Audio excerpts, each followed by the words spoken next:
자, 그러면 유족급여의 이제 수급권자 말 그대로 누가 받을까요? 그 우선순위라는 게 있는데, 첫 번째 우선순위 1순위부터 보면은 근로자가 사망할 당시에 그 근로자와 생계를 같이 하고 있던 배우자, 자녀, 부모, 손자녀 및 조부모. 근데 여기서 중요한 포인트는 당연히 생계를 같이 하고 있던.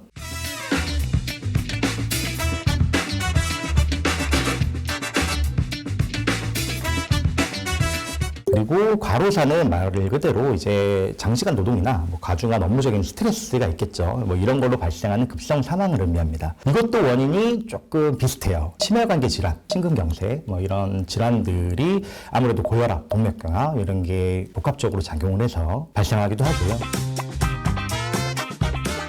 예, 안녕하세요. 산재놈놈의 임준철 노무사입니다. 오늘은 유족급여와 관련된 내용을 준비해봤습니다.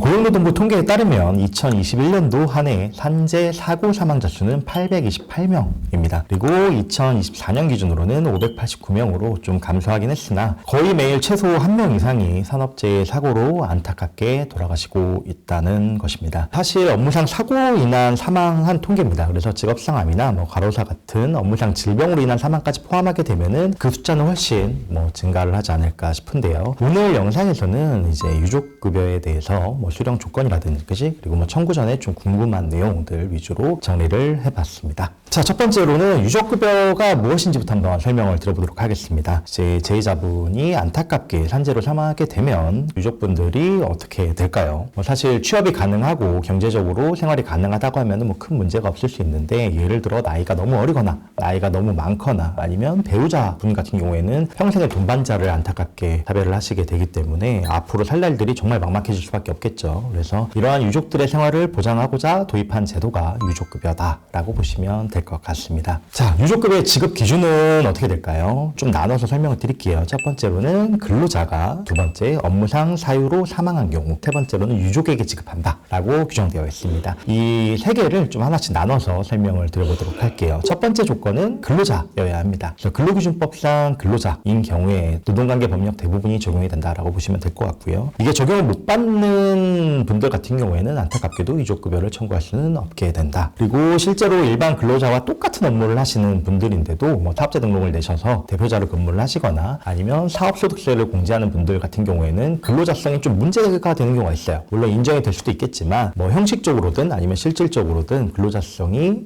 인정되냐 부정되는지는 좀 사례에 따라서 달라진다라고 보시면 될 것 같습니다. 대표적으로 근로자성이 부정되는 사례 간단히 한 두 가지 설명을 드려보면은 이 간병인협회라고 있는데, 여기에 가입해서 이제 소개를 받고요. 그리고 간병을 제공하고 사업소득세를 받는 이제 요양보호사분들 같은 경우에는 이제 약간 개인 사업자 프리랜서로 봐요. 그래서 또 근로자성이 부정되는 경우가 상당히 있고요. 인테리어 복수분들 같은 경우에도 사업자 등록을 내고 인테리어를 종사하시는 분들 같은 경우에는 이제 사업주로 보기 때문에 별도로 산재보험에 임의 가입을 할 수는 있어요. 근데 임의 가입을 안 한다고 하면은 사실 이제 산재 보호를 받기는 좀 어렵다. 자, 두 번째 조건은 업무상 사유로 사망한 경우입니다. 업무상의 사유이기 때문에 사고 등으로 이제 안타깝게 직사를 하시거나 아니면 업무상 질병을 포함하겠죠. 그리고 요양 중에 사망하는 경우로 모두 포함하게 됩니다. 추락하는 사고, 그리고 교통사고도 이제 업무와 관련성이 있으면 충분히 인정될 수 있고요. 백혈병이 될 수도 있고 폐암, 심근경색, 뇌출혈 등 어떠한 사유로도 업무상 사망으로 인정이 될 수는 있다. 근데 업무상 질병 같은 경우에는 많이 설명드렸겠지만 업무와 질병 간에 상당히 인과관계가 인정이 돼야 돼요. 그래서 이 인정을 받는 게 좀 쉽진 않다. 그리고 마지막 조건은 유족에게 지급하는 것입니다. 그래서 유족급여는 근로자가 안타깝게 사망하시게 되면 유족의 생활을 보장하기 위해서 만든 사회보장적 급여다. 그렇기 때문에 유족급여는 유족에게 지급된다. 자, 그러면 유족급여의 이제 수급권자 말 그대로 누가 받을까요? 그 우선순위라는 게 있는데 한번 설명을 드려보도록 하겠습니다. 첫 번째 우선순위 1순위부터 보면은 근로자가 사망할 당시에 그 근로자와 생계를 같이 하고 있던 배우자, 자녀, 부모, 손자녀 및 조부모. 근데 여기서 중요한 포인트는 당연히 생계를 같이 하고 있던. 그리고 이제 1순위가 없게 되면 2순위로 가게 되는데, 2순위 같은 경우에는 근로자가 사망할 당시 그 근로자와 생계를 같이 하고 있지 아니하던 배우자, 자녀, 부모, 손자녀 및 조부모, 그리고 또는 근로자가 사망할 당시 근로자와 생계를 같이 하고 있던 형제자매, 이렇게 포함이 된다. 2순위로 간다라고 보시면 될 것 같고요. 3순위는 그냥 형제자매입니다. 그래서 보통 1순위에서 아니면 2순위에서 결정이 된다라고 보시면 될 것 같고요. 네, 그러면 유족에게 지급되는 유족급여는 어떤 방식으로 보상금을 지급할까요? 뭐 일시금으로 한 번 지급할 수도 있고 그리고 연금 형태로 지급할 수도 있겠죠. 근데 당연히 이게 생계를 책임졌던 근로자가 사망을 하시는 거잖아요. 그러면 유족에게는 당장 생계가 끊기는 거기 때문에 장기간 안정적인 소득 보장이 필요하다. 그러면은 사실 일시금이 유리할까요? 연금이 유리할까요? 연금이 아무래도 당연히 생활 안정에는 도움이 되겠죠. 그렇기 때문에 이런 입법 취지상 연금 형태로 유족 보상을 지급하는 거를 뭐 원칙적으로 하고 있습니다. 유족 보상 연금 수급권자가 있게 되면은 연금으로 지급하는 거고요. 연금 수급권자가 없게 되면은 일시금으로 지급을 합니다. 그러면 유족보상 연금의 수급권자는 누굴지 설명을 한번 들어보겠습니다. 이제 조건이 있는데 첫 번째는 생계를 같이 하고 있을 것, 이게 되게 중요한 요건이다라고 보시면 될 것 같고요. 두 번째는 이제 배우자이거나 배우자는 나이 조건은 없습니다. 세 번째로는 생계를 같이 한 부모 또는 조부모로서 각각 60세 이상인 자, 자녀 또는 손자녀로서 각 25세 미만인 자, 이거는 이제 25년도 1월 1일자로 개정돼서 시행이 됐고요. 형제 자매로서 19세 미만이거나 60세 이상인 자. 이게 보시면 사실 배우자는 나이 조건이 없는데 제 배우자 같은 경우에는 사망을 하게 되면 앞으로 평생 생계의 위협이 생길 수밖에 없잖아요. 그렇기 때문에 유족인 배우자에게는 나이 조건 없이 유족보상연금을 지급하는 거고요.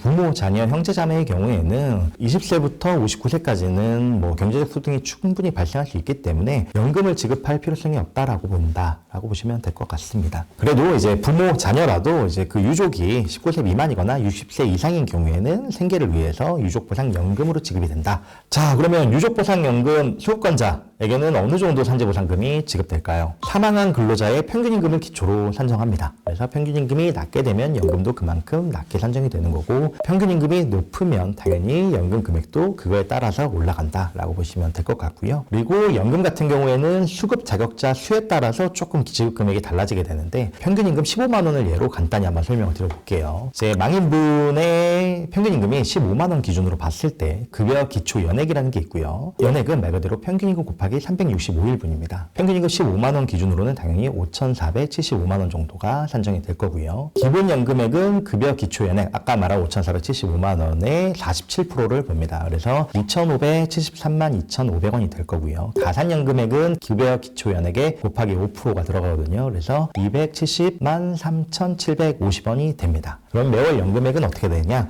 기본 연금액 플러스 가산 연금액을 더한 금액을 12개월로 나누게 되면 237만 2,500원이 매월 지급이 된다. 뭐 근데 연금이 배우자 말고도 뭐 여러 명이 있어서 수급권자가 여러 명일 수도 있겠죠. 그러면 1인당 5%씩 더해요. 그래서 2명이면 10%를 더하는 거고요. 3명이면 15%를 더합니다. 이게 또 상한선이 있어서 최대 20%까지만 돼요. 그래서 수급권자가 5명이라고 해도 급여 기초연액의 67%를 초과할 수는 없다. 자, 그러면 유족보상연금 수급권자가 없는 경우에 어떻게 될까요? 그러니까 연금에 해당되는 수급권자가 없게 되면 일시금 기준으로 지급이 됩니다. 유족보상 일시금은 사망한 근로자의 평균임금의 1,300일분을 지급하게 됩니다. 예를 들어 직업상 폐암으로 사망하신 분들 같은 경우에 배우자가 3년 전에 사망을 하셨고 자녀가 만약에 있다. 내 자녀가 생계를 같이 하고 있지 않았고 일남 일녀로 뭐 46세, 44세 라고 하면은 이런 경우에는 연금 수급권자가 아니기 때문에 유족보상 일시금으로 지급이 됩니다. 이런 예시라면 당연히 자녀 2명에게 각 평균임금의 651분씩 균등해서 일시금으로 지급이 되고 끝나게 된다.